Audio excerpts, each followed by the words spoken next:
going to explore a theme of this week's parish of Vayakhel and Pekudei, but one that relates really to an essential, fundamental idea in Yiddishkeit, in Yahadus. Let me begin, since we're coming off Purim, with the famous notion mentioned already in Tikkunei Zohar, that Yom HaKippurim is Yom, which is Kippurim. That the day of Yom Kippur is Kippurim, it's like Purim, which really, it's brought in Sifrei Chassidus, indicates that there's something in Purim that's even greater than Yom Kippur, which is very strange. Yom Kippur is, of course, a biblical holiday. It's Min HaTorah, it's Achaz Bashana, it's the holiest day of the year. Yom HaKodesh, the day of forgiveness. Purim is an added holiday later by the prophets, by the rabbis, with Divrei Sofrim. So even if you want to say there are similarities which are also strange, because ostensibly the two most opposite days in the Jewish calendar, as far as behavior and attitude, you can't get 2 days that are more opposite than Yom Kippur and Purim. Yom Kippur is an extremely serious, intense, introspective day, and Purim has become an extremely, loose day, social day, joyous, happy, drinking, partying, feasting. That's part of the mitzvahs of Purim. The advantage this year, Purim, is you didn't have to be in the car all day because nobody went out. So therefore, the few Shagoyim who decided to be on the road were alone. Were alone on the road, on the snow and the ice. I was one of them. So, nonetheless, we not only compare Yom Kippur to Purim, but we say that Yom Kippur is Kippurim. So that's what we also want to address, but we'll leave that for later. There is something... Okay. There's something very unique in Parshas Vayakhel and Pekudei. And that is, everybody knows, that Vaykhel-Pekudei is the story of Moshe gathering the Jewish people, instructing them to build a Mishkan, giving them all of the details that he heard from the Ribono Shel Olam in Parshas Terumah and Tetzaveh, how to construct the entire sanctuary, all of the items, all of the pieces of furniture, how to weave all of the garments of the Kohanim. And Parshas Pekudei and Vayakhel accounts for his commandment, recalls his commandment, and then how they actually implemented it. We could maybe lower the speaker on this. Huh? Okay.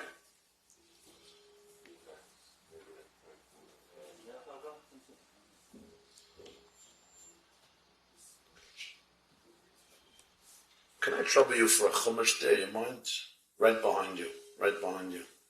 Artaza.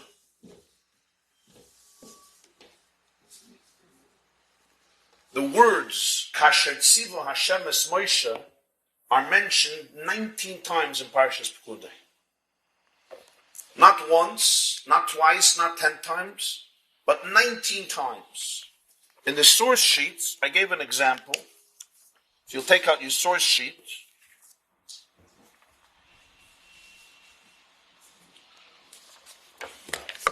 you have it in the middle of the page. In the middle of the page you see Pasuk Chav Beis. This is the beginning of Pekudei. Ubetzalel ben Uri ben Chur lamati Yehuda osis kol asher tziva Hashem es Moshe. Betzalel, the son of Uri Chur from the tribe of Yehuda, did everything that Hashem commanded Moshe. V'itoy Aliyav ben Achisamach lamati Dan. His partner was Aliyav from the tribe of Dan. And then he starts the actual story in detail of how they did everything. So he says, from all of these types of materials, they made the garments. They make the garments for Aaron like Hashem told Moshe. Next, Es HaMitznefes, they make the hat, they make the pants. Es HaAvne, they make the gartel. Kasher Tziva Hashem es Moshe, like Hashem commanded Moshe. Vayasu es Tzitz, They make the tzitz, which is the golden plate on the forehead of the kohen. Vayichtu alav michtu pituchei choysa, vayitnu alav p'sutchedes, kasher tziva Hashem es Moshe. The next, Vateichel kol avodas Mishkan al-meh, vayasu b'nei sokachel, asher tziva Hashem es Moshe, kein asu. I didn't put into the source sheets all 19 times, but you have this 19 times. After every single item, after every single nuanced detail of what they constructed in the Mishkan, the Torah says, Kasher tziva Hashem es Moshe, like Hashem commanded Moshe. And the obvious question is, why repeat the same word 19 times? You could say the Jews did everything like Hashem told Moshe and go through all the details. Say it in the beginning, say it at the end, say it in the middle, say it in the beginning, in the middle, at the end. You know what they say about, somebody once told me, what's a good speech? So he says, get up, tell them what you want to tell them, then tell them what you told them, and sit down. So, fine, say it in the beginning. 19 times Kasher tziva Hashem es Moshe. Why? What's the significance of this? There's a fascinating Talmud Yerushalmi about it, which ostensibly, at first glance, seems very perplexing. A little out of order, my source sheets here. But take a look at source sheet number 4. Source number 4. It's a Purim dika source sheet, it's a bissel adaloyada. Yerushalmi Brachis, Perek Dalet, Halacha Gimel. The Mishnah says in the 4th chapter of Masechta Brachis. The Mishnah says in the 4th chapter of Masechta Brachis. Reb Gamliel says, B'chol yoyim adam mispalel shmeina esrei. Every day a person davens shmeina esrei, 18 blessings. The Anshe Knesset Agdoil in the beginning of the second Beis HaMikdash instituted what we call the text of Tefillah, the text of prayer, Shemona Esrei, consisting of 18 blessings that we recite till today in the morning, in the afternoon, and in the evening. It says the Gemara in Yerushalmi, Reb Shmuel bar Nachmani b'shem Rabbi Yochanan. Reb Shmuel, the son of Nachmani, says in the name of Rabbi Yochanan, why 18 blessings? The answer is Keneged Yudches Tzivuyim Shekasu b'Parshas Mishkan Sheni. It corresponds to the 18 times it says Kasher tziva Hashem es Moshe in the second Mishkan. What does he mean in the parsha of the second Mishkan? The first Mishkan Rishon in the Yerushalmi is referring to the Mishkan of Terumah and Tetzaveh, the Mishkan that God commanded Moshe to make. In Terumah and Tetzaveh, Moshe is on the mountain, and Hashem says, "Va'asu li mikdash v'shechanti b'soicham," and he goes through all of the vessels and all of the items and the entire structure of the Mishkan, both on the outside and on the inside. And then in Tetzaveh, he continues with that theme regarding the garments of the Kohanim, and then finally the golden altar, the golden Mizbeach. That's Mishkan Rishon. That's the first time the Mishkan is detailed in Chumash. Mishkan Sheni is Vaykhel-Pekudei, which is the repetition of how they actually did it, executed and implemented Hashem's commandment. And in the Mishkan Sheni, it says 18 times, Kasher tziva Hashem es Moshe, like Hashem commanded Moshe. They did this like Hashem told Moshe. They did this like Hashem told Moshe. They did that like Hashem told Moshe. That's why there's 18 blessings. Now the obvious question is, it's not 18 times, it's 19 times. So for us it works well because we have 19 blessings. But the Chazal, when they instituted Shemona Esrei, they didn't institute 19 blessings. Right? It was only Rabbi Gamliel at the end of Bayesheni who added the bracha of Olam Shinim Alti Sikrim Gamliel the Yavna. But initially Shemona Esrei, we still call it Shemona Esrei. So the Yerushalmi continues brachas Perek Dalet. Amar Reb Chia bar Va. Reb Chia, the son of us, said, "Ubilvad min v'itoy ahaliyav ben Achisamach lamate don ad soifa desif." As long as you know where to start counting. Where do you have to start counting? From the pasuk, from after the pasuk, v'itoy ahaliyav ben Achisamach. With him was Ahaliv, the son of Achisamach, to the tribe of them, till the end of the book, till the end of Sefer Shmos, till the end of Pekudei. What does the Yerushalmi mean with this? What he means is you have to delete the first time. What's the first time? In Pasuk Chav Beis, which is the source, not after the Yerushalmi, but the one right after that, in the beginning of Parshas Pekudei, close to the beginning, in Perek Chav Beis of Pekudei, Pasuk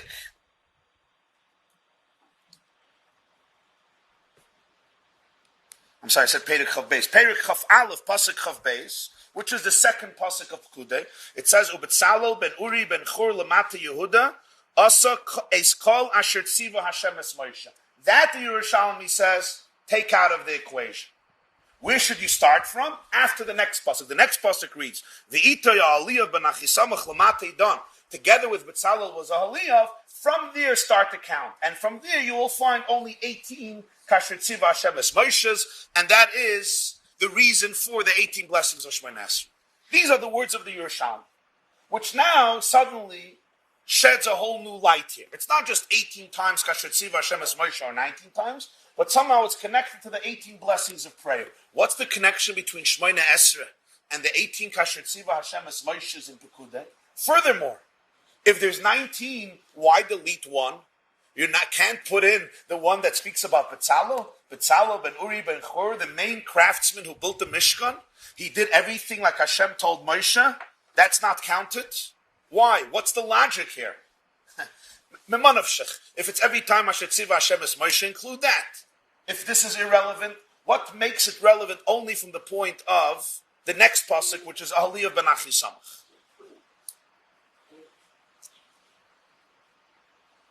I want to today in the Shir explore two perspectives, two mahalchim. The first comes from the Beis HaLevi. The Beis HaLevi, you know, is a sefer on Chumash that was authored by Rabbi Yosef Dov Soloveitchik, Rabbi Yosef Dov Soloveitchik, Zechron Levracha, who was a Rosh Yeshiva in Volozhin, the Rav of the city of Slutsk, and then finally the Rav of Brisk in Lithuania, passed away in the year Tafresh Nun Beis, 1892. And he's often described as Harishon L'Sheshelas Brisk, the father of the Brisk dynasty. He was, of course, the father of Reb Chaim Soloveitchik, Reb Chaim Brisker, and who's called Brisker because of his father who assumed the position of Rabbanis and Brisk. And he wrote a sefer called Beis HaLevi. He himself was a Levi. The Soloveitchiks are Leviim. And in Beis HaLevi, in Parshas Kisisa, he addresses this kasher tziva Hashem es Moshe. He doesn't quote the Yerushalmi or connect it to prayer, but he explores a fascinating insight. The insight is very similar to another insight that's also brought in Meshech Chachma, in Parshas Kisisa, the commentary on Chumash that was written by the Or Sameach, Reb Meir Simcha HaKoyin of Dvinsk, the Rav of Dvinsk, who wrote his commentary Or Sameach on the Rambam, Meshech Chachma on Chumash, and passed away in the 1920s. And the Meshech Chachma says also a very similar idea in Parshas Kisisa. What the Beis HaLevi points out is that all the commentators struggle why and how the Jews created the golden calf. How is it that a people could fall from such a spiritual peak into such a abyss? What happened? How did this transformation happen literally within a few hours? Moshe is not coming down from the mountain and all breaks loose. What exactly transpired? So of course this is a theme. It's a worthy theme of many shiurim, and it's been explored by commentators throughout the generations, each person from his own, each mefoidish, each commentator from his own perspective. The Beis HaLevi explains it thus. He says that the Jewish people were looking not to replace God, but they were looking for a representation of Hashem. The way the Meshech Chachma puts it was that it was very difficult for them to fathom the idea of an intangible God completely. It was unheard of in society, and even though these are Jews, monotheists, children of Avraham Avinu, but nonetheless the concept was still so remote, so abstract, they needed some tangible manifestation that they can attribute to God. Some way in which God could become real within the physical imagination of the human being. And that's how they understood the concept of the Mishkan. What is the Mishkan?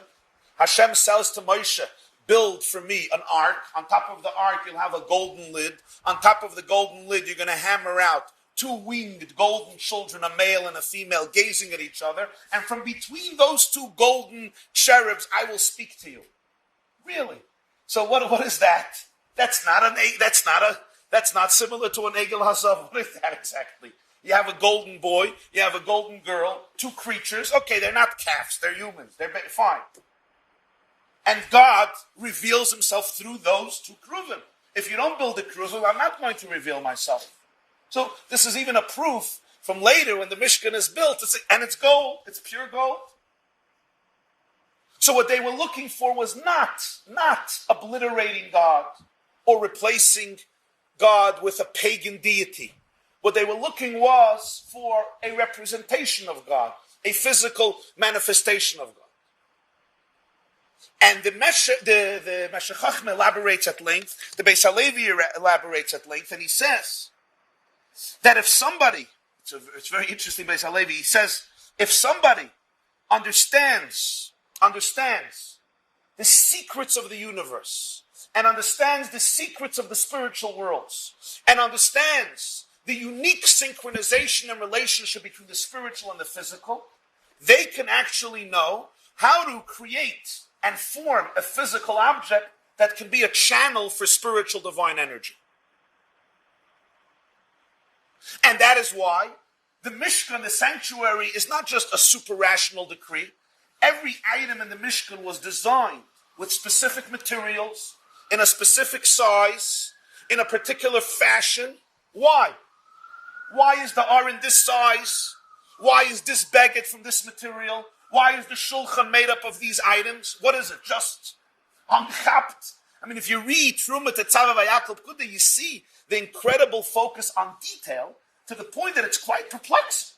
Does it really matter if it's 2.5 amas or 3 amas? But if the aron was 3 amas, it was not an aron. And does it matter if it's acacia wood plated with gold or it's completely gold? And do I really have to know exactly what the peg looked like?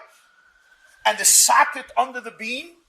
And exactly how it matched on the top? And the drapings and the curtains and how many layers of curtains? And one is 5 and 5 and 6 and 5? And exactly the hooks and what material the hooks are made up of? Mainly when you're making a bar mitzvah, I understand. If not that, if without that, there's no chalois bar mitzvah. I got that. And if there's one mistake, if there's one error, the whole simcha can be destroyed for generations. Especially if it shows up in the picture. But that's a bar mitzvah. But the Mishkan, they say a maisa that a Jew bought this very expensive silk from Italy, and he gave it to a tailor to weave for him the most elegant suit in the world.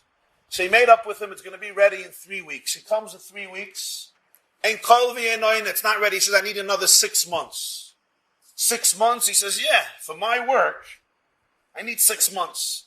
After 6 months, it's not ready. Another week, it'll be ready. Fine, he comes, it's ready, he puts on the suit. Frustrated, he turns to the tailor and he says, I don't understand. Even the world, the whole universe didn't take God more than 6 days. This was 7 months. Taylor looks at him and he says, how could you compare the two?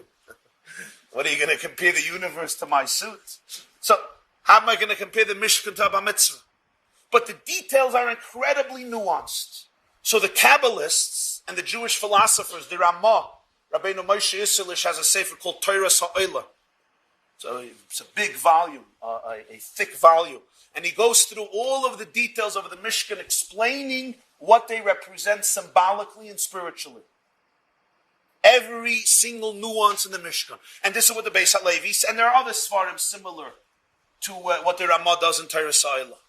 So what the Beis HaLevi says is that if somebody would know and understand the secrets of the cosmos and the unique energy contained in every single nuance of our world, they theoretically can construct a Mishkan on their own because they understand what everything represents and what it could accomplish and what it could achieve.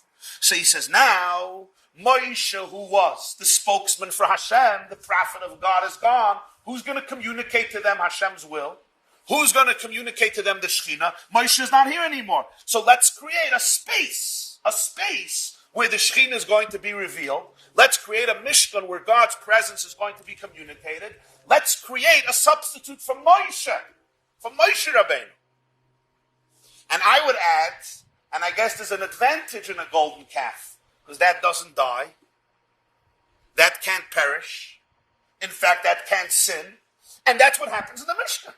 That's exactly what Hashem does in the Mishkan. He creates a home, a physical structure, which houses His presence, however you explain what that means. What does it mean? It houses His presence. Why is God there more than anywhere else? And somehow He speaks through that place. That's what they wanted before the Mishkan was created.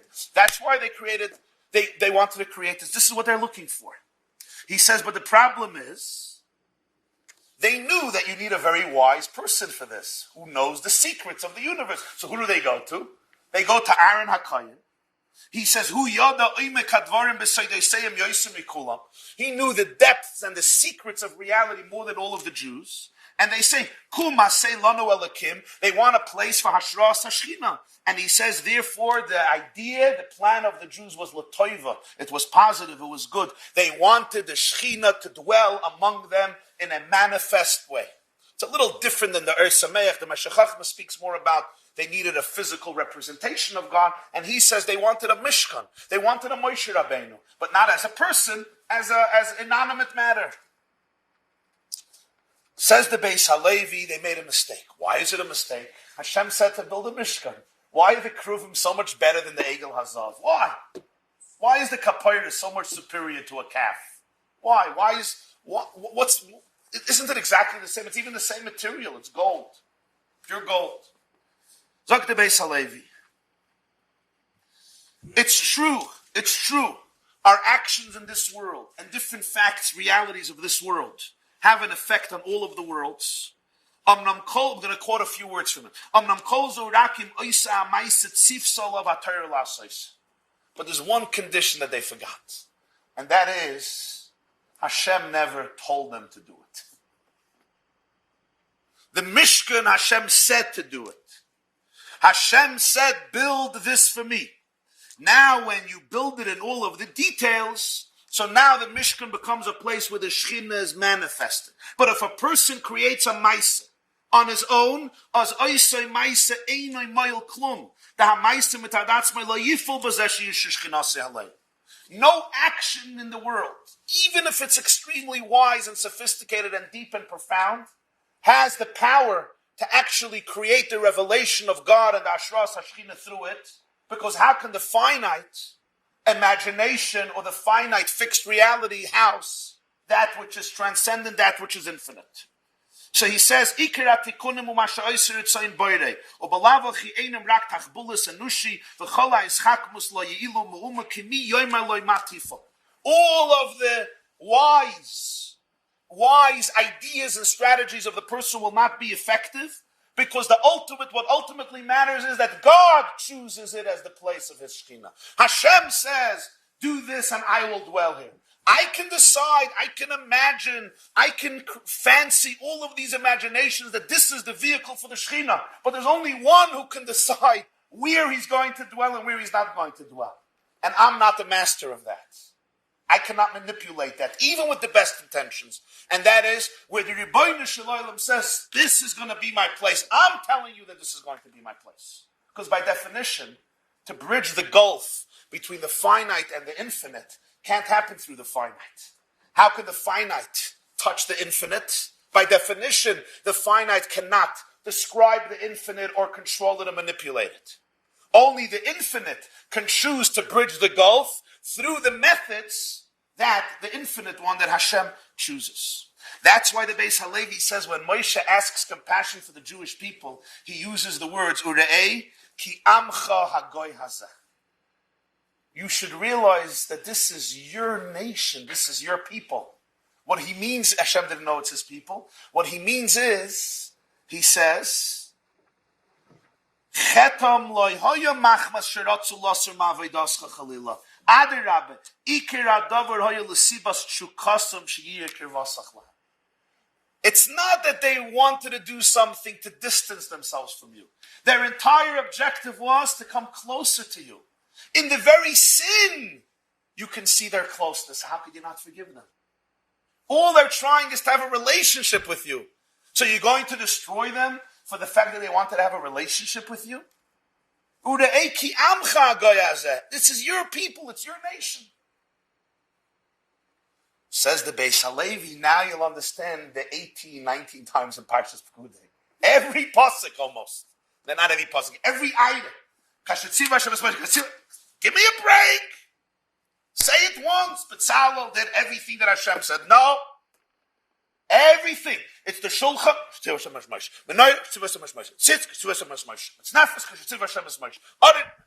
Everything. Why? Zog the Beis HaLevi, you have it in your first source. Kivon de ikir chetem be'egelo yamasherotzu l'ischakim me'atzmam.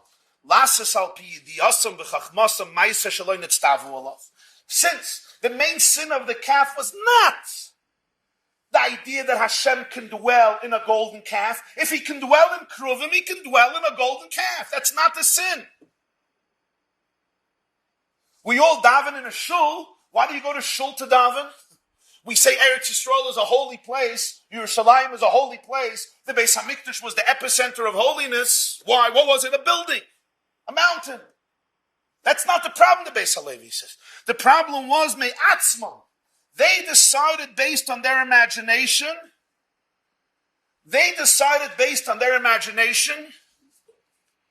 Something that will be the place where God will be, communicate, reveal himself, manifest himself. Lazebe Maisa HaMishkan Shebol Lechaper Nemar Al Kol Asher Osu Kashetziv Hashem. So that's why by every single item, again, it says, don't think he just made the tzitz, he made the yarin, he made the conciseness, he made the mitzvahs, he made the shulchan, the mizbeach, haplim, mizbeach, hachitzah, every single item. Kashetziv Hashem Esmaish Lakash. In other words, constantly repeating what's the ultimate significance and value of creating this item in all of its nuances. One thing, Kasher Tziva, Hashem es Moshe, like Hashem commanded Moshe. There's a person sitting here in this room now, whom I met many, many years ago. This was in Boston. I was learning in a yeshiva there in Brookline in the mid-90s.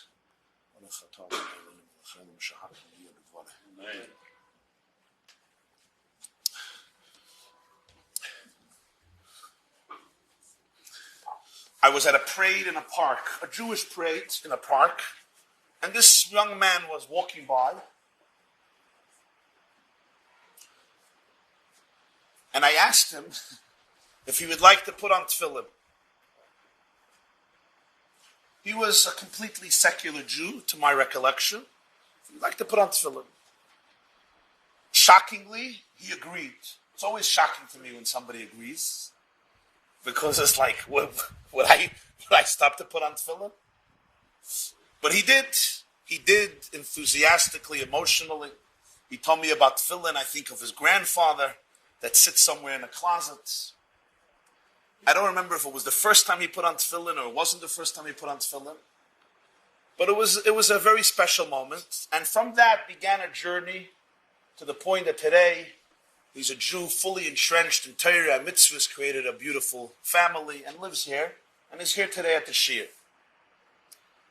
I still recall a conversation we had. He asked me right away, he said, why do you really think that tefillin is the way to connect to God? Fine, it's the Jewish way of taking your blood pressure. That we all know. But why do you really think? Don't you think meditation, transcendental meditation or similar, that's how you connect to God in a much more real way? You wrap some straps around your arm, around your head, you connect it. The primary element is consciousness. Meditate. If most of us could meditate for a few hours and cleanse our minds from anything else, you could connect with a higher energy. Just by putting on 2 black boxes on your hand and on your arm, how are you going to connect? Now, the point of meditation and its value is well taken. To cleanse your mind, to focus your mind, what the Paiskim call his boinenus. The Shulchan Aruch brings in Hilchas Tefillah, the Ramah says that Koydem HaTefillah, Yachshuv, B'roimemus HaKel, V'shiflus HaAdam, a person has to focus their mind and develop a consciousness of divinity is quite important. But his question was, what the tefillin?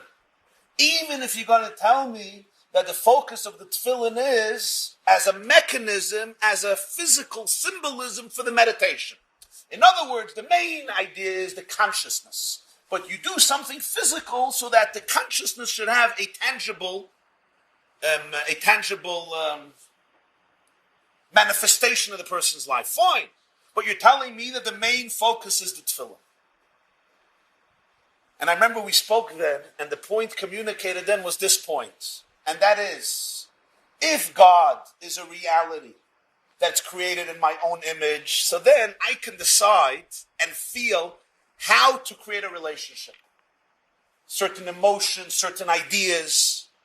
But if God, by definition, is undefined and infinite, I was created in His image. He wasn't created in my image. So there's no thought and there's no meditation as powerful, as important, as powerful, as transcendent that it is, and as high as it can take you. But you can climb and climb and climb. You could make it to the top of Mount Everest. But can you really make it? Can you really make it to the infinite? How? Do we have the tools? They say a Maisa the Sfas Emes, the Valdik Maisa. Sfas Emes was a grandson of the Chidush Yarim. Chidush Yarim was the first Gerer Rebbe. Chidush Yarim passed away in 1921. Rabbi Yitzchak of Ger, Rabbi Yitzchak Alti was a student of the Kotzker. When the Kotzker Rebbe passed away, so the Chidush Yarim moved to Ger, which is not far from Warsaw, and he established what became known as Ger Chassidus. The city is called Gur. Rabbi Yitzchak. Chidush Yarim had 13 children. It's very hard to say. All of his children died during his lifetime. I think besides one daughter, maybe two. He had a son who also passed away. People don't realize how some people suffered. And his Einikel, he raised. His grandson, he raised. His name was Rabbi Yehuda Aryeh Leib.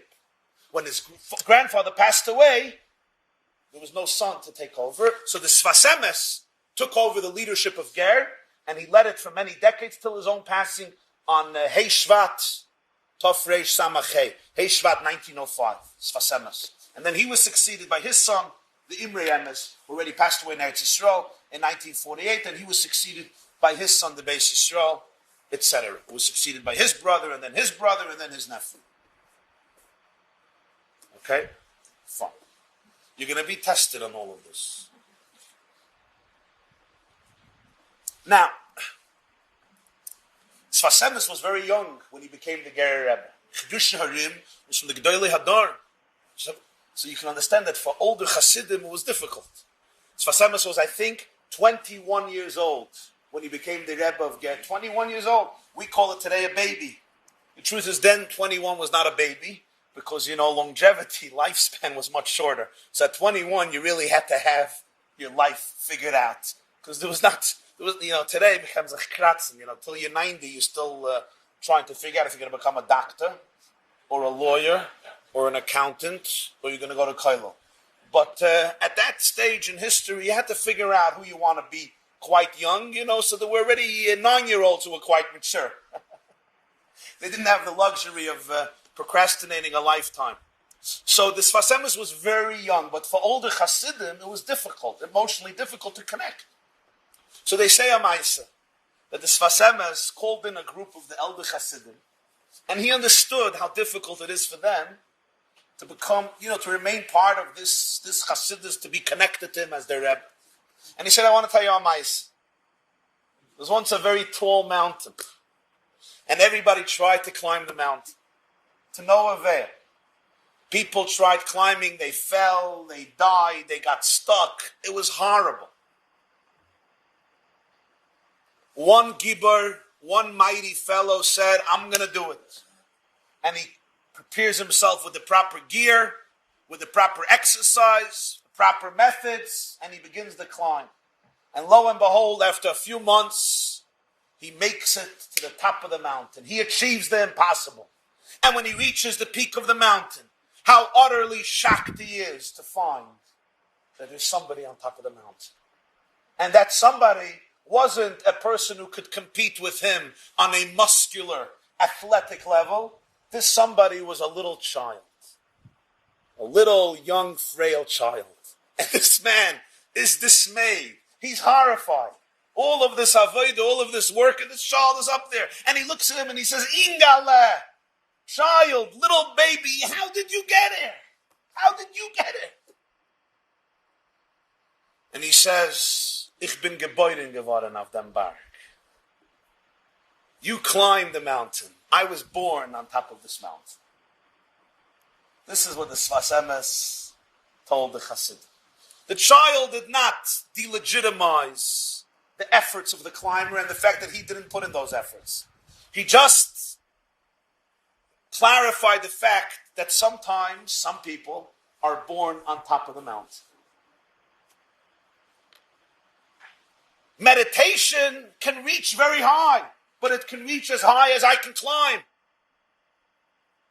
Torah and mitzvahs you were born on top of the mountain. God says here, this mitzvah is from the word safsa, through this you can connect. This is the way in which you will have a relationship with me. I am in the tefillin. I am in the Mishkan. So the Beis HaLevi says, that's why 18 times and the Meshech Chachma goes as far as saying something very intense. Meshech Chachma says that's why Moshe had to smash and break the tablets. Why break the luchas? You don't feel the Jews are deserving of the luchas? Give them back to the Rebbeinu Shalom. Put them in a safe, hide them in your tent, place them on the mountain. Why break them? Why destroy them? And the Meshech Chachma says this wasn't anger, just anger. It wasn't because Moshe Vayakhel Chas v'Shalom lost himself. It wasn't because Moshe was so overwhelmed with rage, smashes it. This was an essential part of helping the Jewish people. Because the luchas were the great representation of God. And Moshe breaks the luchas and he says, there's nothing valuable in this world. There's nothing that tangible that we could say, this is where God is. Only Hashem, who's completely intangible and completely undefined, can decide that. And because he saw that they're still seeking to give God a tangible manifestation, he broke any tangible manifestation of it. It's a little bit of a different mahalach, but it's very similar to the Beis HaLevi, although it's a little bit of a different guy. Okay, this is the mahalach of the Beis HaLevi, explains the 18 times or the 9 times Kasher Shiva Hashem es Moshe. Now let's go to the next step.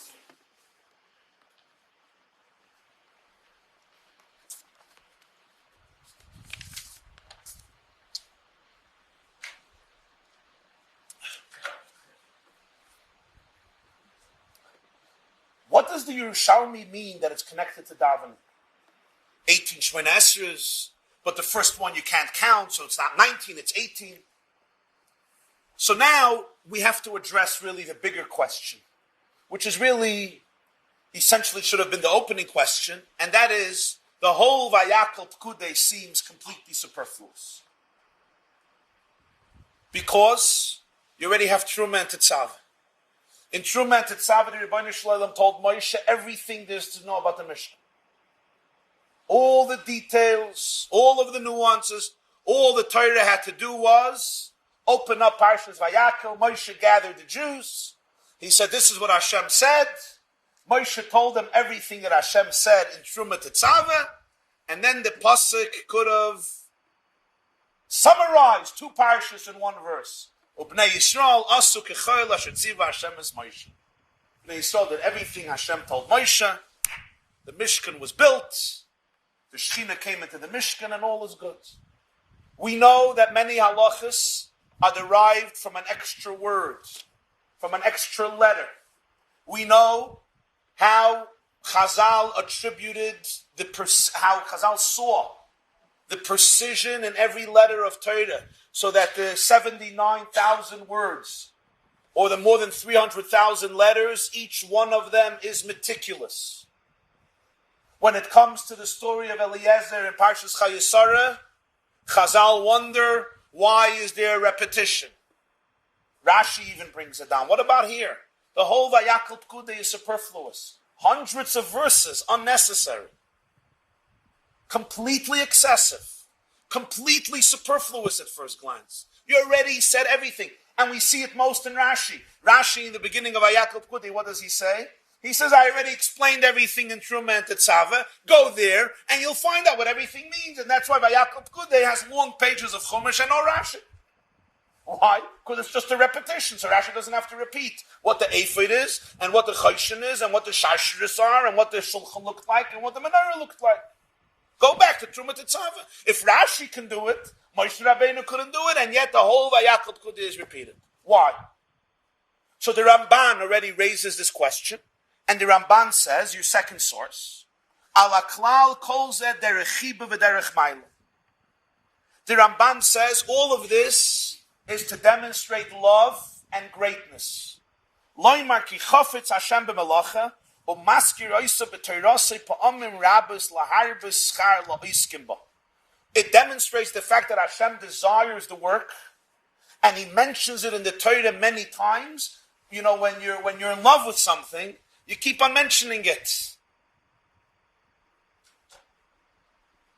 And also to increase the reward for those involved. This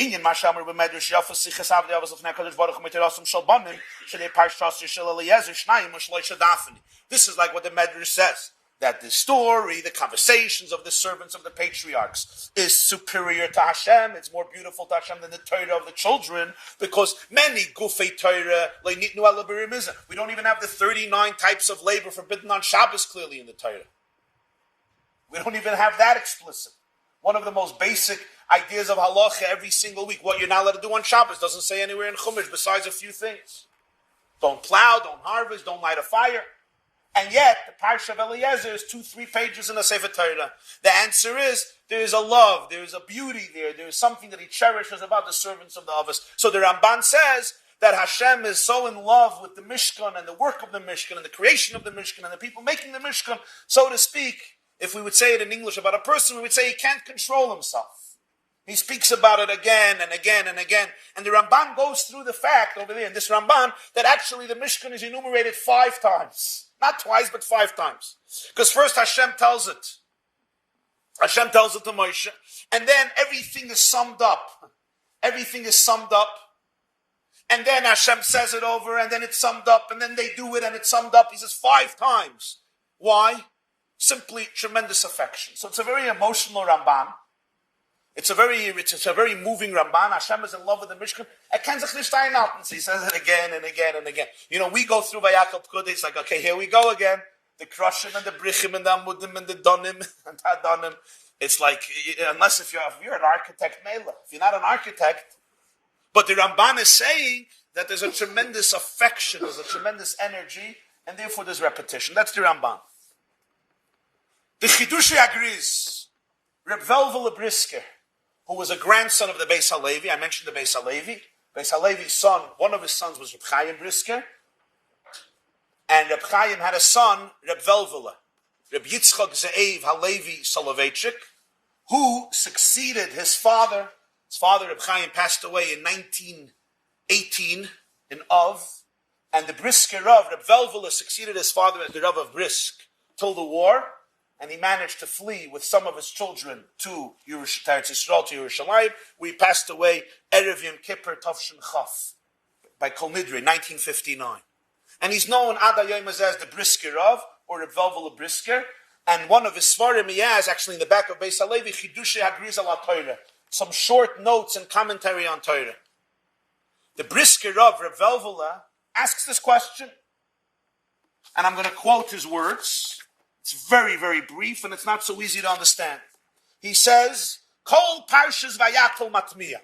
The whole Vayakhel, and he means Pekudei also, is strange. The Lama Yitzorich Lazar al Kol HaMaisim Oidapam. Why repeat everything again and again? It already all was explained.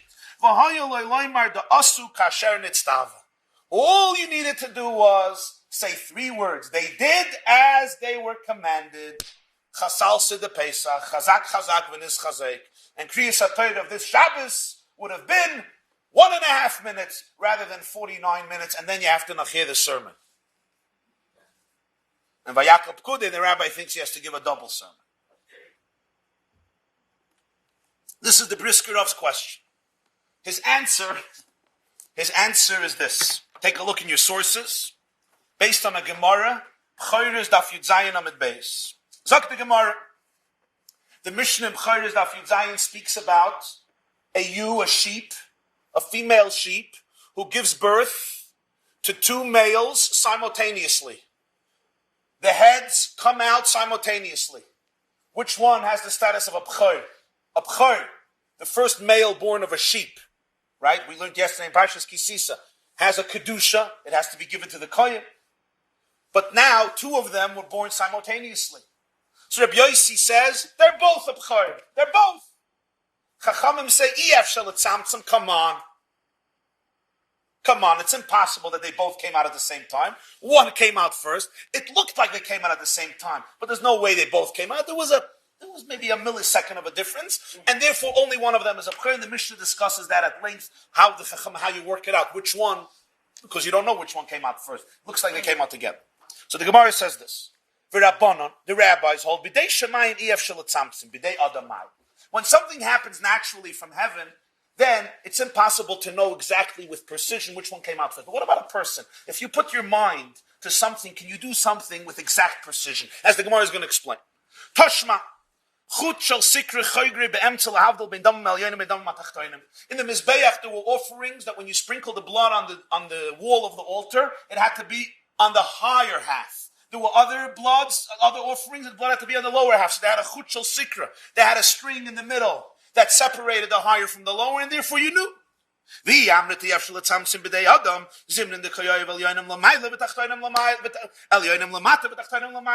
if you believe that a person can do it exactly midway, exactly halfway, so then what's going to happen? It's not exactly. So sometimes blood that has to be in the higher half is going to be in the lower half, or blood in the lower half is going to be in the higher half, because a person can't be exact, can't be mitzamtzim. So the Gemara says, come on, the marvich bapurta. You don't have to put it. Nobody says that the string has to be mamish in the center. We don't know what the center is. You're always going to be a drop off. But the point is, don't do the blood right there. Right? Give it some space. You put it le'erich, and then you put the blood higher or lower. You don't put it right there. So it's not going to be a mistake because you put it in other words, this is just a symbol, but it doesn't mean that you mamish have to be mechav. So the Gemara, Toshma mimidas kelim mimidas mizbeach. Rebbeinu Shalom says, I need you to make the kelim. Everything has its precise midah. The aron is amasayim v'chetzi arka. 2.5 amas the length. Ama v'chetzi rachbad. Ama v'chetzi kamasa. All the kelim. Midas mizbeach. The mizbeach. Shloish amas kamasa. So what do you mean a person can't be mitzamtzim? It has to be exactly 3 amas. An amma is approximately what? 1.5 feet, give or take. So it has to be exactly 3 amas. So the Gemara says, no, shiny hasam, it's different. The Rachmana Omar Ovid. The Torah says, do, build. Ubechol heiche de matzis lemevid nichale. The Torah says, I want the orange should be 2.5 amas the length. That's what I want. Right? But recognizing human reality, recognizing the human condition, the Torah is saying, however you can do it, nichale, it's fine. This is what the Gemara says. So therefore, there's no proof from the building of the Mishkan that a person, in halacha efshel etzamtzim, that we trust that a person's precision could be impeccable and flawless. Maybe not, and it won't be a Messiah v'chetzi arkai. Says the Brisker of, that's why Vayakhel-Pekudei had to be repeated. Because if Vayakhel and Pekudei wouldn't be repeated, he says like, Chazinon, we see, the B'tzivoy loy nemar de ma'akev b'chol duhu, shelo yochel tzamtzim. We see that in the commandment, the Rebbeinu Shalom didn't mean that even a mashu is ma'akev, that if it's not exactly that size, it won't be kosher. Why? Because the Gemara is assuming that a person can't be that precise. So Hashem never meant it that way. Hashem lechatchila set aside, and what he meant was as approximate as you can get, as accurate as you can get. Don't dramatically differ from it. But in that ballpark, even if it will not be precise, mamish to the last detail. That's what we see clearly from this Gemara. So that's why Vayakhel repeats every single prat and all of the sizes. Loimar the asu b'dio b'chol mashahu k'moishenemar lehem lasus haya etzlom she'asuke. So Vaykhel-Pekudei says, don't think that they weren't precise, but they actually did it exactly as he said, even though we see from the Gemara that it's not likuva, because ef shelitzamtzim. So Vayakhel-Pekudei says, look, they did it exactly this size, and every single item it repeats, and tells you that they followed the dimensions, and the detailed, meticulous instructions, and nuanced details of what they were instructed, to tell you that they actually followed exactly the midah of what it was. Now, the Brisker Rebbe is not making clear. Doesn't mean that somehow they had a special bracha, that they could be mitzamtzim, even though we say ef shelitzamtzim, right? Or it means that they didn't rely on saying it's not likuva, so what do we have to be medayik? They were very, very medayik. I think he means that the Torah wants to say that it actually came out exactly as the Rebbeinu Shalom wanted it. Don't think that they said le'erech, it was exactly that detail, which is probably very reflective of the Brisker Derech and Brisker Mahalach about the focus on details and pratim, especially in the world of halacha. But I want to take this and now go to the next step and take it really from the bridge of the world of Nigla or halacha to the world of Nister and the world of Chassidus.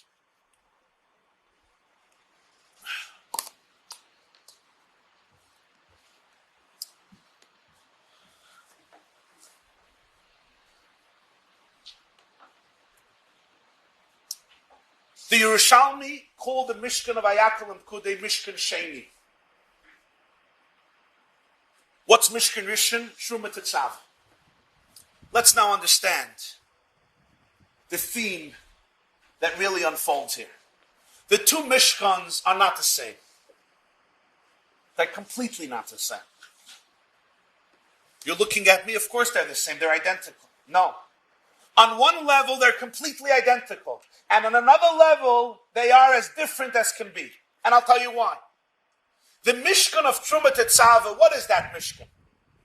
It's a Mishkan built of the Rebbeinu Shalom's words. Moshe is on a mountain, and Hashem says, V'yikchu li Terumah, v'asu li mikdash v'shachanti b'soich. I need you to make for me a Beis HaMikdash, and I will dwell there. And now I'm going to tell you what to do. V'asu aroin, v'asisa this, v'asisa that, and he goes through the whole Mishkan. What is the Mishkan of Terumah and Tetzaveh? What is the stuff? What is the material of the Mishkan of Terumah and Tetzaveh? What's the answer? What is it made of? The Mishkan of Terumah and Tetzaveh. The Rebbeinu Shalom's words. It's a Mishkan built from God's imagination, from God's words. To who? To Moshe. Where? On a mountain. It's a spiritual Mishkan. It's a heavenly Mishkan. Of course, he speaks about physical materials. He speaks about a tangible structure. He speaks about concrete items. But at this stage, it's words. It's communication. It's pure godly energy. It's a Mishkan built of what? Of the Rebbeinu Shalom's machshava, the Rebbeinu Shalom's dibur, communicated to Moshe on top of the mountain. That's the Mishkan of Terumah and Tetzaveh. What's the Mishkan of Vayakhel and Pekudei? What is it built of? It's built of copper and gold and silver and turquoise wool and purple wool and scarlet wool. It's built of this gem and that gem. It's built of this spice and that spice. It's built with this spice and that. It's this spice and that spice is used. All the things he goes through. It's built from acacia wood. And drapings or coverings that come from goats, from rams, from tachash, etc. It's built from very physical materials. And who builds it? The Jewish people build it. And where do they build it? They build it on earth, in the desert, not on a mountain, not in heaven, using physical material here. This is where they build it.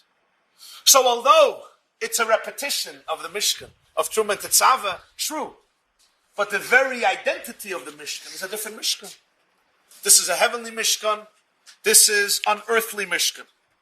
This is a Mishkan built on a mountain. This is a Mishkan built on sand in the desert. This is a Mishkan built from words, and this is a Mishkan built from concrete materials. So we're dealing with a whole different Mishkan. True, the second Mishkan resembles the model, the vision, the blueprint, the manual of the first Mishkan, but its essence, its metzius, its chaimer, its stuff, is a completely different creature. The first is built by an infinite and absolute God. The Rebbeinu Shalom speaks what type of candelabra he wants to have, what type of beams he wants to have in his words. The other one is built by mortals of flesh and blood. One is constructed of nebulous spirit, of nebulous energy, of words. The other one is constructed of gross matter. One is designed in heaven, the other one is designed on earth. What's the significance of this? The significance of this is that these two Mishkans, I would say, represent two dimensions of everybody's life. What are the two dimensions? We don't build one Mishkan. We have two Mishkans. There's the Mishkan of words, and there's the Mishkan of reality. There's the Mishkan of the vision, and there's the Mishkan you actually create and implement in the physical world. There's the Mishkan that you plan and you construct in your mind or on paper, and this is a Mishkan made up of your own imagination, and then there's the actual Mishkan, the way it comes out. And let me give an example outside of the world of the Mishkan. Take people's marriages, for example. Okay?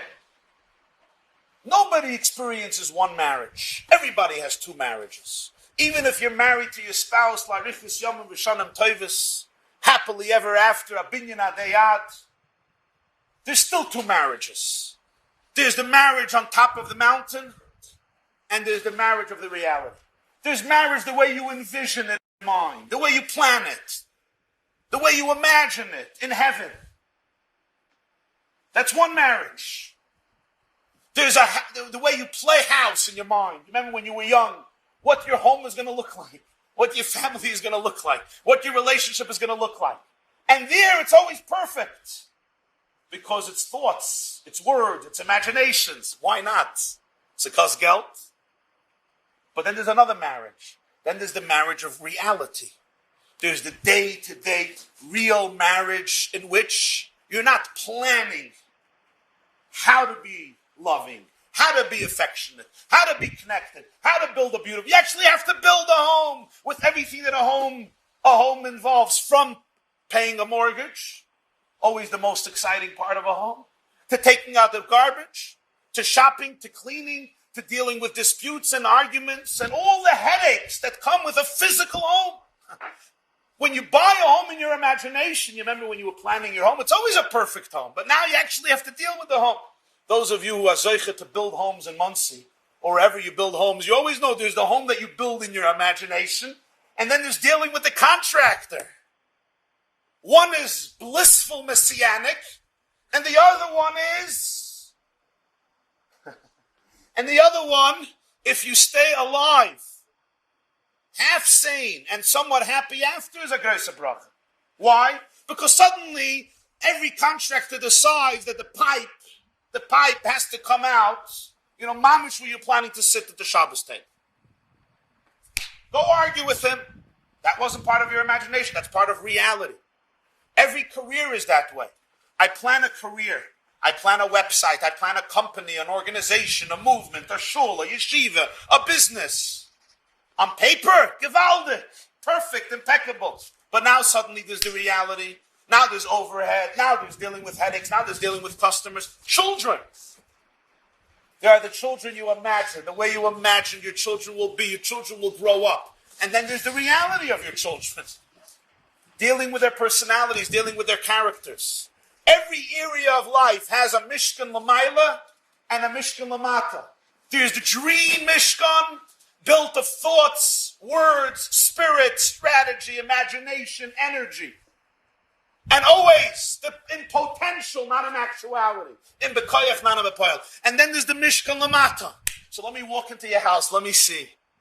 This is not done. This is not done. This is a problem. Let me see, what does the marriage look like? A woman once came to me and she said that when she was getting married, she decided in her mind that her home is going to be very different than the home she grew up in. I said, what would the difference be? Said her home was very chaotic. It was mamish, always chaos. So she decided in her home, these were her words, there's going to be Bach playing in the background 24 hours a day. She's going to have in the kitchen speakers classical music. You walk into the house and you're going to feel Gan Eden. You're going to feel serenity and tranquility.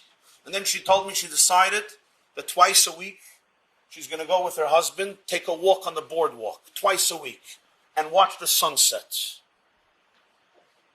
And thus, life is going to be so much more peaceful. So I said, "No, how long are you married?" She says, 25 years. I said, "So how is Bach doing in your home?" So she says, "It's too chaotic to be able to hear the music."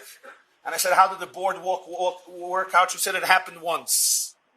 It happened once in 2.5 decades. The Mishkan Lamaila is always perfect. The Mishkan Lamata is always flawed. Not because we're bad, but because that's the nature of the beast. You're dealing, to build a house in Machshava, what does it cost? I don't need $1 million to build a house in Machshava. I don't have to deal not with architects, not with contractors, not with electricians, not with plumbers, and not with banks. I deal with my own brain. I deal with my own brain waves, with my own imagination. Dream on. The Mishkan Lamata of reality. Now you need the concrete. Now you need the concrete reality. It's a whole different reality. Now, let's come back here to the Mishkan. So there's two Mishkans. There's the Mishkan Lamaila, there's the Mishkan Lamata. And now the question is, in which Mishkan does the Rebbeinu Shel Olam dwell? Which Mishkan is the Mishkan where the Shechina says, "Kvoid Hashem moleyes HaMishkan"? The glory of God fills the Mishkan. Which Mishkan? The Mishkan Lamata. The physical Mishkan. The flawed Mishkan. The Mishkan that's built by humans of flesh and blood with physical, coarse, limited material in a sandy desert. That's the Mishkan where the Shechina built. This comes into. That's why there's repetition. If the Torah would say, Vayakhel-Pekudei would consist of one pasuk, Ubnei Yisrael asu kecholech etziv Hashem es Moshe. Jews did everything that Hashem Moshe commanded. What would you understand? The value of the lower Mishkan is what? In as much as it reflects the higher Mishkan. In other words, of course the higher Mishkan is where it's at. That's the real Mishkan. The Mishkan that Hashem planned, that Hashem spoke, that Hashem created out of His own words in heaven. That's the Mishkan. But we're not in heaven, we're on earth. So Hashem says, build a Mishkan. And they did what Moshe told them to do. And as much as it reflects the higher Mishkan, and it does in many ways, even if it's not perfect, the Shechina comes in there. Why? Because it reflects the higher Mishkan. Comes the Torah and says, no! You need to understand the fundamental revolutionary idea of Judaism. And that is the value of the Mishkan Lamata is not that it reflects the Mishkan Lamaila. The value of the Mishkan Lamata is that it's made up of Mata. It's the limitedness. It's the finiteness. It's the mortality. It's the fragmentation. It's the lowliness. It's the confrontation with the fluctuations of the human condition and the brute, gross nature of physical matter that creates the Makam HaShechina. Why?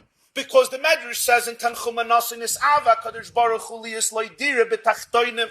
He wanted to have a home in the physical world, in the lowest elements of reality. This is where the Shechina wants to be. Don't think that the Mishkan Lamata, its value is the Jews did everything Hashem told Moshe. And as much as it reflects the Terumah and Tetzaveh Mishkan, it's a place where the Shechina dwells. Comes the Torah and says, no, we finished Terumah Tetzaveh. Now we're going to do Vayakhel-Pekudei. And we're going to repeat the whole story again. Because this is a new Mishkan. Of course, in words, it's the first Mishkan. It reflects the first Mishkan. But in reality, it's a new Mishkan. This is the Mishkan you're dealing You're creating by people who have moods, who wake up on their left side, people who accused Moshe of pocketing money. Medrash Rabbah says in Pekudei that they accused Moshe of pocketing money. You know that. Still happens. But imagine it happened with Moshe Rabbeinu. Why do you think he gave a cheshbon? Pekudei Mishkan. Why? Because they wonder, wo is the Geld gegangen? Why is your daughter-in-law driving a new car? How did you make such an expensive mitzvah? Who paid for the Viennese table at the chasana? I gave you a donation last week for the building fund. It went for the chasana. Where did you get such a car? Right? That's what the Medrash says. They said Moshe pocketed the money. So he said, Pekudei Mishkan. Here, let's go through. And he goes through every penny. And the Medrash says he forgot something. V'yesa'elef. He forgot what he did with some of the silver, and they said, And then he remembered, he saw a vav, asa vavim la'amudim. He realized that this was a hook on the pillars to be able to hang the curtains. Moshe remembered. However, we understand pshat in that medrash. First of all, it shows you what Moshe had to go through, but it shows you this didn't happen on Har Sinai. Hashem didn't tell Moshe you're pocketing money. This happens in the Mishkan down here. It's a different Mishkan. And we repeat it to say it's a self-contained Mishkan. And then the Torah says, and where does the Shekhinah dwell? It dwells in this Mishkan. In other words, don't always look at your life and compare it to the ideal heavenly life of your imagination. And live with the frustration of my children didn't come out the way I expected, and my marriage is not the way I imagined, and my career is not the way I imagined, and my house is not the way I imagined, and as much as I can make it close to my imagination, then it will be effective. Comes the Torah and says, no, of course you need a vision. Of course you need a blueprint. Of course you need a manual. Anarchy is not going to work, but I want you to know that the divine presence lives in the human, physical, mortal, fluctuated, challenging heart. And the divine presence lives in the soul of the person who struggles with addiction and with bad habits and with negative inclinations and with gross matter and all of the mental, spiritual, psychological challenges that people have. And the divine presence dwells in a home that is made up of human mortality by humans who are mortal with the struggles of human mortality. In that reality, that's where you construct your Mishkan, and that's where the Shekhinah dwells. And now, let's see where this difference is contrasted clearly in the way the Torah puts it. So if you take a look in your sources, you through to the last source, the Torah says, Betzalel ben Uri ben Chur lamata Yehuda, Ases kol asher tziva Hashem es Moshe. Betzalel did everything Hashem told Moshe, which is the first of the 19 times. Zokt Rashi. This Rashi comes from Brachas, Dafnun Hey Amar Aleph. Betzalel ben Uri Ases kol asher tziva Hashem es Moshe. Asher tziva Moshe ein ksiv kan. Ela kol asher tziva Hashem es Moshe. Afilu dvarim shel yom lo rabba yiskima daiti lemashenem le Moshe b'Sinai. It doesn't say Betzalel did what Moshe told him. It says Betzalel did what Hashem told Moshe. In other words, even things that Moshe did not tell him, he knew what Hashem told Moshe. And Rashi says, Moshe tzivah leBetzalel lasas chila kelim v'achakach Mishkan, amalei Betzalel minig oilam lasas chila bayis v'achakach mesim kelim b'soicha. Moshe tells Betzalel, the first thing is build all of the vessels, all of the pieces of furniture. Build the ark, build the table, build the candelabra, build the altar. And then he spoke to him about the exterior structure, the beams, the sockets, the curtains, the roof.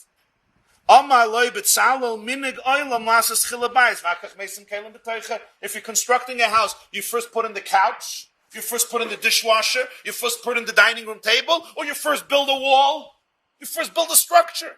Who builds a house? First the furniture. Imagine you have an empty plot here, so you bring in couches, you bring in tables, you bring in paintings. Only one problem. It's all outside. And then the first rain and snow comes, and it's all of Hashalom. First you build a bayis, an exterior structure, to house the kalim. What are you telling me to first build kalim? Amaloi. Kach shamati me'akadosh baruch hu. This is what I heard from Hashem. Amaloi Moshe. B'tseil keil ha'yisa.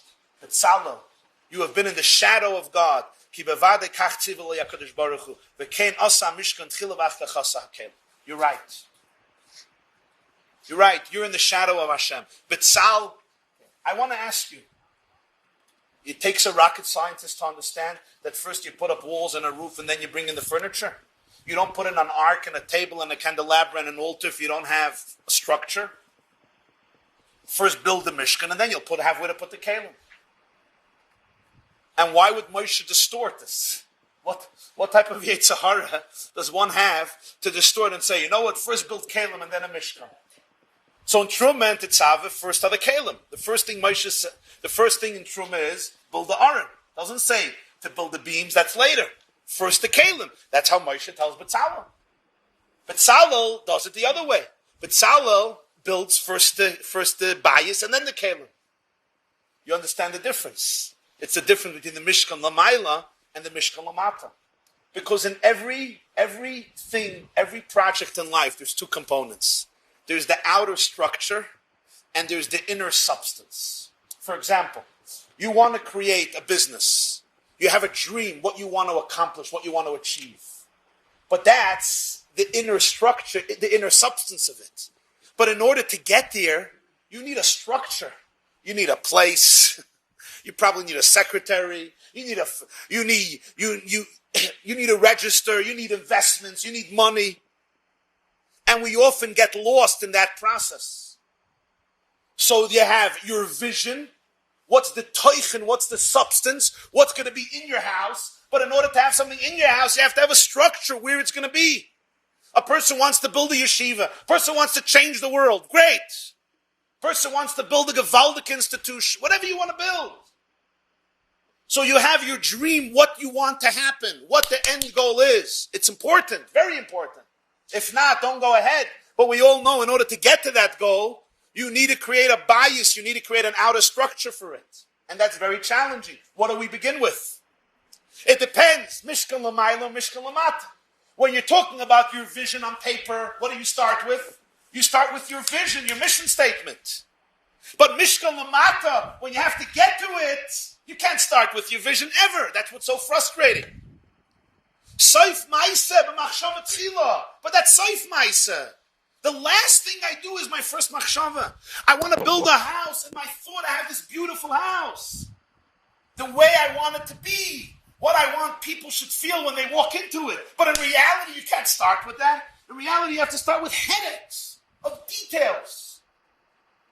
So Moshe speaks first of the kalim. He speaks about the avodah pnimis, the substance, what's going to take place in the Mishkan, the actual avodah HaKadosh Baruch Hu.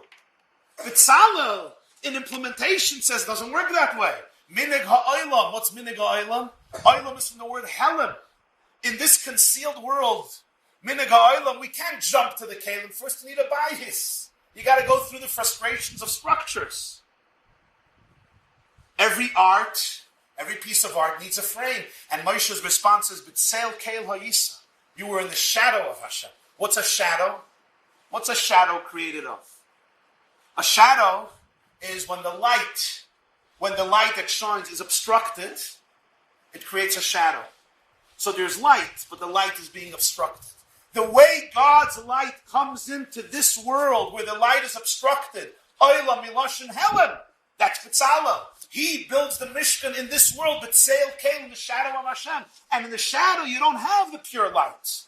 You have the light shining with all of the obstructions and concealments and challenges of this world. But this is the Mishkan of Vaykhel-Pekudei. And this is the Mishkan of Betzalel. And this is the Mishkan where the Shekhinah dwells. And this Mishkan is celebrated not only because it's a copy of the first Mishkan. No, this Mishkan is celebrated in and of itself because the Rebbeinu Shalom didn't want holy people doing holy things. He wanted unholy people doing holy things. He didn't want perfect hearts and perfect minds and perfect couples and perfect souls creating a perfect paradise and an impeccable structure in the world. Yes, it should be as perfect, as impeccable as it can be. But the value of life is that we introduce godliness into our fragmented souls, into our broken spirits, into our lowly moments, into our difficult challenges, into our terrible habits. We bring holiness into unholiness. We transform a mortal, fragmented, broken world and make it a dir lo yisbarach b'tachtonim ha'om. That's the Mishkan of Vayakhel-Pekudei.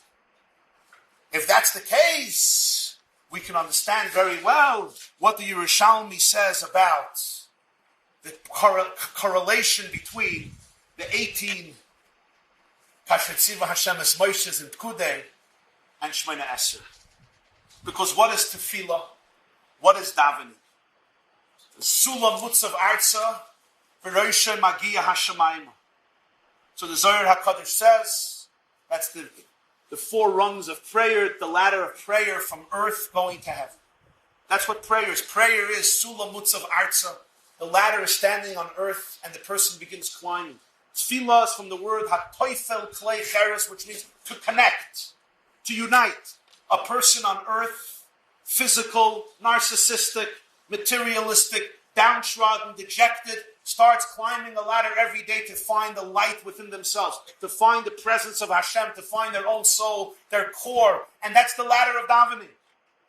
That's the Mishkan of what? Of Vayakhel and Pekudei, which begins on earth and it climbs to heaven throughout all the brachas of Shemona Esrei, which include all of the needs that people have, from das to refuah to tshuva to slach lanu, etc., parnasa, prosperity, and all of the brachas of Shemona Esrei. So that those 18 blessings parallel the kasher tziva Hashem es Moshe from Pekudei. That what was the tzivui? What was the commandment? The commandment was for this Mishkan. The commandment was uttered in spiritual words, but what was the commandment intended for? It was intended for this Mishkan, not for that Mishkan. This is the Mishkan he desires. This is what tefillah is. And that's why it doesn't do the first pasuk. The first pasuk with Betzalel represents Betzalel himself. What's after that? V'itoi Ahaliyah ben Achisamach Lamate Dan. So Chazal say, Betzalel came from Yehuda, Ahaliyah came from Dan. Yehuda was the Miyuchas. Dan was very different than Yehuda, to show that in building a Mishkan, there's no yichus to Betzalel over Aliyah.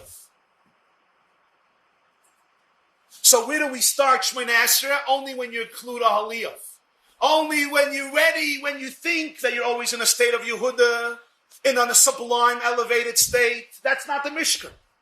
Shemona Esrei begins when you include Aliyah, when you include the lower components of your personality, and you realize that it's all part of your journey, and all part of your shlichus, and all part of your mission. That the Rebbeinu Shalom wants you to be a Mishkan. You with your heart and your limitations and your fluctuations, v'itay ahaliyav, and that's why the Arizal says famously before davening, he says, Nachan loymar koydem atfila, hareini mekabel la mitzvahs esei shel v'afta l'reacha kamoicha. If Betzalel is not ready to connect to ahaliyav and lift up the lowest of the low, he's not ready for tefillah, including within himself. If you're not ready to embrace the lowest of the low and make it a Mishkan, you're not ready for the Mishkan. That's the kasher tziva Hashem es Moshe. That was the commandment that Hashem tells Moshe Rabbeinu. You know, they say,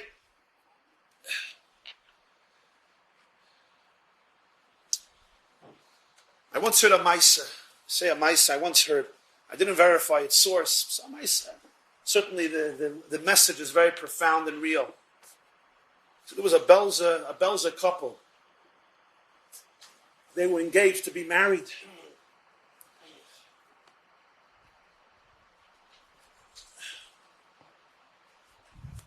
And then they got married. And a few days later, began the transportations. And they both ended up, the young husband, the young wife, they're Belza Hasidim. They both ended up in Auschwitz. Of course, they were separated, and each one assumed the other one didn't survive. But when the Russians liberated Auschwitz, actually exactly 70 years ago, they saw each other. And they met after a very long time. Now remember, I heard this from a few survivors. Many of them, who were in camps for years, didn't know what they looked like. There were no mirrors. And people didn't tell the other person, let me tell you what you look like. So they saw what other people look like so they can imagine. But many people didn't see what they looked like for years. They were together, they were so excited to have each other. Newly married, newlyweds, they both survived, they couldn't believe it. And they ran into a nearby house, which was the house of one of the SS commanders, and he fled. They went into a house. And there was a mirror there. And she looked into the mirror. Now she was a very, very beautiful woman. The Torah says about Rachel, Yefas Toya, Yefas Mara, that was this woman. She was beautiful, stunning. And then she looks in the mirror and she sees what she looks like. A skeleton. Emaciated face, emaciated body. Of course, all the hair was gone. And he looks into the mirror and he sees what he looks like. So the Maisa is that she looked at him and she said, you know, you always told me that I'm beautiful, but you cherish me. Can you still cherish me? Can you still believe I'm beautiful now? And he responded and he said, you were never as beautiful as you look right now. This beauty I've never seen before. Such powerful and profound beauty. And she repeated the story what her husband said. What's the beauty he was referring to? That's the Mishkan Lamas. There's beauty that comes from heavenliness. There's beauty that comes from perfection. But there's another type of beauty. There's a beauty that comes from a person who confronts the angel of death and doesn't surrender. There's the person who stands up to the greatest challenges of life and retains that sense of dignity, of idealism, of purity, of confidence, of happiness, of wholesomeness, of optimism. That's the Mishkan Lamata. That's not in the Mishkan Lamayla. It's a different Mishkan, it's a different creature. That's the Mishkan where the Shekhinah comes into. That you can't just say they did that Mishkan. It's a new creature, it's a new Mishkan. That's the uniqueness of this Mishkan, that it's built up from Tachton Shabbatachton. It's made up of stuff that we would dismiss as negative and inconsequential and foolish and superficial and stupidity. But it's that stupidity from which we create a Mishkan for the Rebbeinu Shalom. When we turn it around, when we harness it into Avodas Hashem, when we use those very foolish, maybe stupid, maybe evil instincts and say, I'm going to serve God with this. How? By not surrendering to it, by not succumbing to it, by working with it, by dealing with it, by transforming it, by subduing it, by confronting it, etc. They say a Yid came to the Ruzhiner and he told the Heilige Ruzhiner that he doesn't have time to learn. Now he's very busy in his business, but he hopes, like many Jews say, he's going to retire and sell his business, and then he's going to learn. So the Ruzhiner quoted the famous Mishnah in Pirkei Avos, but he gave it a twist. The Mishnah says, Al don't say when I have time I'm going to learn. You may never have time. Which of course we all know how acute that observation is. When do you have time? You never have time. Life gets busier and busier and busier. They say life is what's happening while you're preparing to live one day. Life doesn't start, when you marry off your Eineklach and move to Palm Beach. Life happens when there's a lot of screaming in the house. That's what life is. That's the Mishkan Lamata, not the Mishkan Lamayla. That's where the Mishkan happens. Not, after everything is perfect, impeccable, everybody graduated, everybody lives the home. Now, suddenly, I start living. That's not life. That's delusional life. Life is now, right here and now. In whatever reality, that's the Mishkan Lamata. The real world is of the Tchelis, the Argamat, the Shani, Yatzin, Shittim, Aliyah, B'tzal. So the Rishon says, Azor, don't say when you have time and you'll be stress-free, you're going to learn. Shema loisipana. Maybe the Rebbeinu Shalom doesn't want you should learn Torah when you have free time. Maybe the Torah that he wants from you is when you're busy, when you're stressed. Maybe that's the Torah he wants from you. How do you know the Torah he wants from you is the Torah when you're blissfully free, stress-free? Maybe this is the Torah he wants from you. Maybe that brach, maybe that kvetch, maybe that Torah he wants from you. So now we come back to Purim. Take a look at your last source, Kalim Perek Yud Zayin Mishnah Yudalet. Fascinating Mishnah in Kalim. As an intro, and here we do a Torah from the Yid HaKadosh.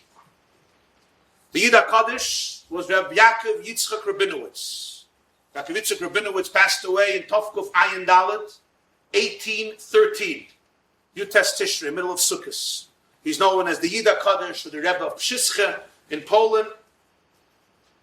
Everyone knows those who followed him. You had Reb Simcha Binim of Pshischa, the Kotzker Rebbe. These all come from the Yid HaKadosh. The Yid HaKadosh said a Torah.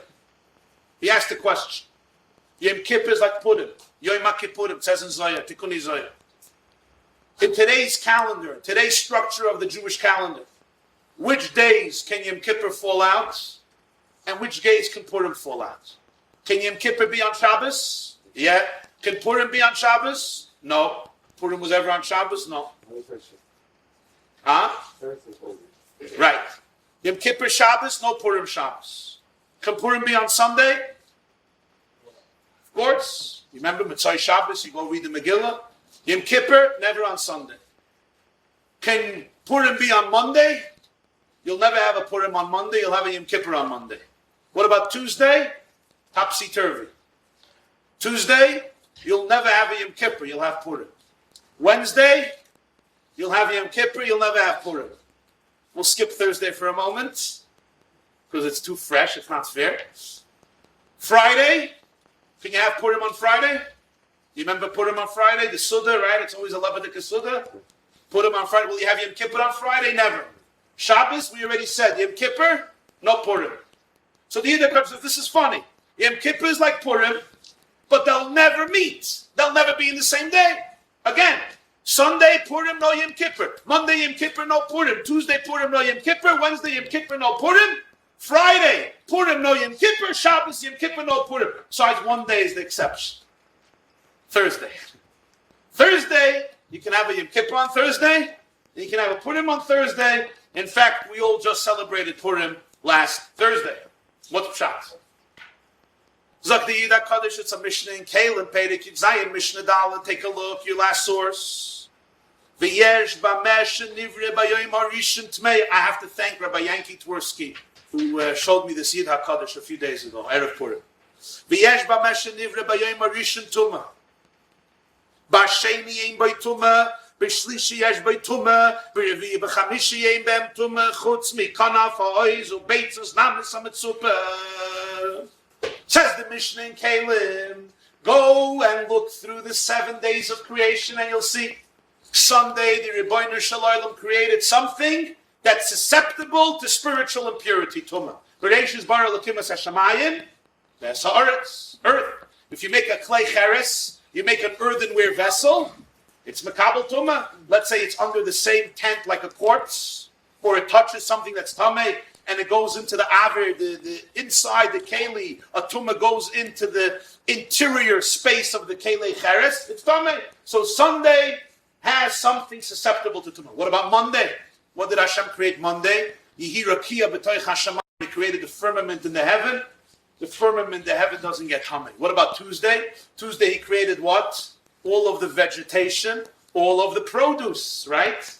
All vegetables, all fruits, all food, everything that comes from the ground. Trees and everything else. Is food makabel tumah? Of course. Clayates, if you make clayates, right, with a clay kibble, you have a vessel, a receptacle of wood, comes from a tree, is makabel tumah. Food, of course, is makabel tumah. What about Wednesday? Wednesday he created the heavenly galaxies, the sun, the moon, the lunar system, the solar system. No tumah over there. What about Thursday? Let's skip Thursday. Friday he created man, and he created animals, mammals. Of course they're makabel tumah. Person is makabel tumah. A behemoth could become tameh. A behemoth could cause tumah. If you make kalim of it, it becomes tameh. What about Shabbos? Shabbos, there's no tumah. What about Thursday? Thursday he created fish, there's no tumah. And he also created birds, there's no tumah. However, there's two types of birds that the rabbis were goyzer that if you make kalim of the skin of these birds, the kalim are makabel tumah midrabanan. That's what the Mishnah says. Knaf ha'oiz and beitzos namis ha'mitzupah. That these two types of birds, so if you make kalim from them, they're makabel tumah. Thursday, only midrabanan. Says the Yida Kaddish. This is the difference between Yom Kippur and Purim. Yom Kippur could be on Shabbos. Yom Kippur could be on Monday, on Wednesday. Why? Because Yom Kippur transcends the world of tumah. Yom Kippur is the world of holiness. Yom Kippur is Achas B'Shana. Yom Kippur is the day when the Jew becomes like an angel. It's beyond tumah. So therefore it falls out on those days that are completely aloof and oblivious to tumah. What about Purim? Purim is the opposite idea of Yom Kippur. The chiddush, the novelty of Purim is that a Jew reveals his oneness with God in the Makam Hatumah, in a place and a world of impurity, in a condition of impurity. That's where the Jew reveals his dveikus with Hashem. So that's why when is Purim? Precisely on Sunday, precisely on Tuesday, Dafka on Friday, days when they are Makabel Tumah, because that's what Purim accomplishes. What about Thursday? Thursday is the only day that can have both, because Yom Kippur is a holiday min ha-Torah. And min ha-Torah, Thursday doesn't have anything that's Makabel Tumah. So therefore, it's a day that's aloof from Tumah.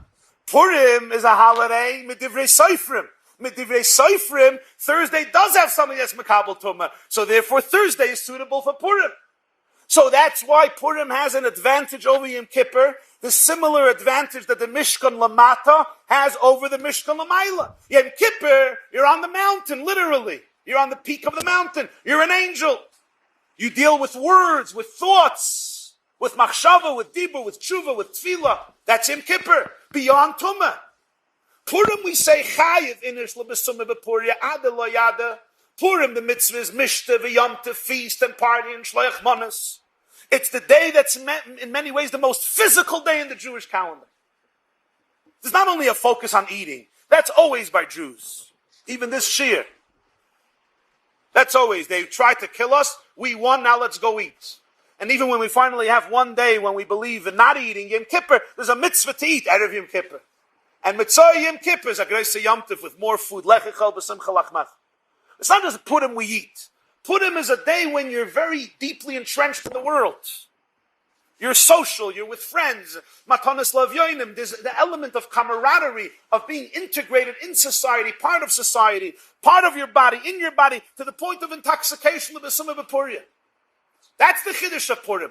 Purim is Megala, the Dveikus, with the Rebbeinu Shalom within the physicality, within the materialism, within the struggles, within the brokenness of the human condition and the human imagination, in the place of Tumah. That's what Purim is. And that's the advantage of Purim over Yom Kippur. That's why Yom Kippurim is Yom Kippurim. That's the Mishkan Lamat. So in summation, let's make a 30-second summary. We began with the question of why it says 18 or 19 times Kasher Tziva Hashem es Moshe in Parshas Pekudei. We brought the Yerushalmi, who equates it with prayer, but only counts the last 18 and deletes the first one with Betzalel without the mention of a Haliyah. We went into the explanation of the Beis HaLevi, and in a similar vein, the explanation of the Meshech Chochmah, the Arisameh, who explains that the function of the Chet HaEgel was not to replace God or deny God, but on the contrary, to be able to create a vehicle for the Rebbeinu Shalom like the Mishkan through the golden calf as a result of Aaron's leadership. The mistake is what? The only way you can make a place for Hashras Hashem is if Hashem chooses a place, if Hashem defines the mechanism. I can't do it, you can't do it, even Moshe and Aaron cannot do it. Once heard from the Pinchas Hirschsprung, the chief rabbi of Montreal, Pinchas Hirschsprung, Zechariah Levracha, he once said, they wanted somebody instead of Moshe. They wanted a new Rebbe, basically. They wanted a new Rebbe. So go to Aaron. Go to Aaron. He was a prophet. Go to Aaron. Tell Aaron, we want you, not a calf. We want you. So he said, not a kalb can gloiben as ken zaynam amalamokum for Moshe Rabbeinu. Only a calf can believe that he can be a successor of Moshe Rabbeinu. So the Beis HaLevi says, that's what they wanted. They wanted a Moshe Rabbeinu. They wanted a Mishkan. They wanted a place where Shechina Medaberes. They only one challenge, beautiful intentions. Hashem did not tell you to do it. You cannot define where God is going to be. That's the power of a mitzvah. That's the power of a mitzvah. It's on top of the mountain. The Svasemis is Maisa. That's why in Pekudei, the Mishkan which atones for the Egel, Kasher Tziva Hashem es Moshe, Kasher Tziva Hashem es Moshe, 18 times, 19 times, every item, what's the value? Not that it's golden, not that it's spiritual, not that it's mystical, Kasher Tziva Hashem es Moshe. From there we went to the question of why the redundancy, after Terumah and Tetzaveh, why do you need Vayakhel and Pekudei? The whole thing seems excessive. We discussed the answer of the Brisker who explains that what? That the Jews did it meticulously the way the Rebbeinu Shalom wanted, even though there was no chiyuv, as the Gemara says in Chayris, and then we went to the final explanation of the Chassidus, which was an explanation that was presented by the Lubavitcher Rebbe in a Fabrengen Shabbos Parshas Vayakhel and Pekudei Kovshin Yud Ches, 1958, published in his Lekutei Sichos, Volume 1, I think Volume 1, Parshas Pekudei, who explains the Yisoid is what? It's two separate Mishkans. There's the spiritual Mishkan made out of the Rebbeinu Shalom's words. There's the physical Mishkan made out of people in the sand, out of physical materials. And the value, the ultimate objective, the ultimate value is in the latter Mishkan, made of the physical world through physical people. That's where the Shekhinah dwells, and that's what the Shekhinah wants, not only as a poor replica, but as the ultimate objective of all of creation, all of the cosmos, which is the essence of what Tefillah is versus Torah, and that's the 18 blessings of Tefillah, but it only begins once Betzalel joins with Ahaliyav and lifts up Ahaliyav, and that's the ultimate tachlis, and that's why Purim is greater than Yom Kippur, as the Yid HaKadosh says, the days that are Makabel Tumah to transform the Tumah into Tara. Have a wonderful week.